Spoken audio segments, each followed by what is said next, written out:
Welcome. Today we're shedding light on a critical, yet often unspoken about, disease: anorectal cancer. This is cancer that develops in the anus and rectum, the final parts of your digestive system. Understanding this condition, its causes, and available treatments is crucial for early detection and improved outcomes. The exact cause of anorectal cancer isn't fully understood, but several factors significantly increase the risk. One of the strongest links is infection with the human papillomavirus, or HPV. Specific strains of HPV are known to cause various cancers, including those of the cervix, head, and neck, as well as anorectal cancers. Other contributing factors include a history of anal warts, chronic anal fissures or fistulas, a weakened immune system, such as in individuals with HIV, and smoking. Certain lifestyle choices and pre-existing conditions can therefore significantly elevate the chances of developing this disease. Anorectal cancer typically develops when healthy cells in the anus or rectum undergo changes in their DNA. These mutations can cause cells to grow uncontrollably, forming a tumor.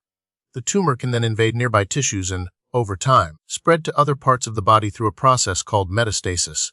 The development of anorectal cancer is a multi-stage process that can take several years or even decades. The specific genetic and molecular pathways involved are complex and vary depending on the type and location of the cancer. Anorectal cancer is relatively rare compared to other cancers. While the incidence varies globally, it's more common in developed countries. Factors like age, race, and socioeconomic status also play a role. The disease is more frequently diagnosed in older adults, typically after age 50, and certain racial and ethnic groups may have a slightly higher risk. Understanding these epidemiological trends is important for targeting screening and prevention efforts to those most at risk. The signs and symptoms of anorectal cancer can be subtle and easily mistaken for other, less serious conditions like hemorrhoids. Common symptoms include rectal bleeding, anal pain or pressure, changes in bowel habits like diarrhea or constipation, a lump or mass near the anus, and itching or discharge from the anus. Some individuals may also experience unexplained weight loss or fatigue. It's crucial to seek medical attention if you experience any of these symptoms, especially if they persist or worsen.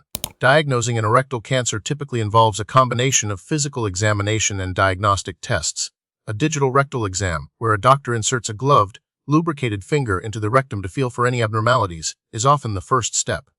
Other diagnostic tools include anoscopy, which uses a small scope to visualize the anal canal, proctoscopy or sigmoidoscopy, which use longer scopes to examine the rectum and lower colon, biopsy, where a tissue sample is taken for microscopic examination, and imaging tests like MRI, CT scans, or PET scans to determine the extent of the cancer. Anorectal cancers can be classified based on the type of cells involved. Squamous cell carcinoma is the most common type, arising from the cells lining the anal canal. Adenocarcinoma, originating from glandular cells in the rectum, is another type. Other less common types include melanoma and sarcoma. The specific type of cancer influences treatment options and prognosis. Understanding the classification of the cancer is crucial for developing a tailored treatment plan.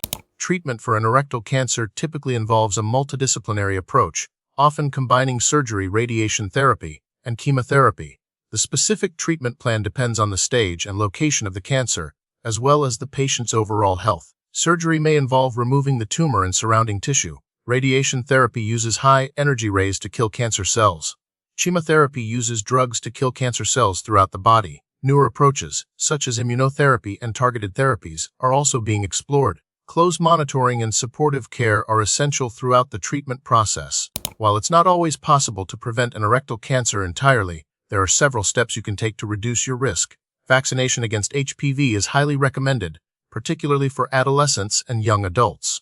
Practicing sex can also reduce the risk of HPV infection. Quitting smoking is another crucial step. Maintaining a healthy weight, eating a balanced diet, and getting regular exercise can also contribute to overall health and potentially reduce the risk of various cancers, including anorectal cancer. Regular screening, especially for individuals at higher risk, can also help detect cancer early, when it's most treatable. The prognosis for anorectal cancer varies depending on several factors, including the stage of the cancer, the patient's age and overall health, and the response to treatment. Early detection and treatment are associated with better outcomes. Recent research is focused on developing more effective therapies, including targeted therapies and immunotherapies. Clinical trials are ongoing to explore new approaches to treating anorectal cancer and improving patient survival rates. Advancements in surgical techniques, radiation therapy, and chemotherapy are also contributing to improved outcomes for individuals with this disease. continuous research offers hope for better treatments and a brighter future for those affected by anorectal cancer.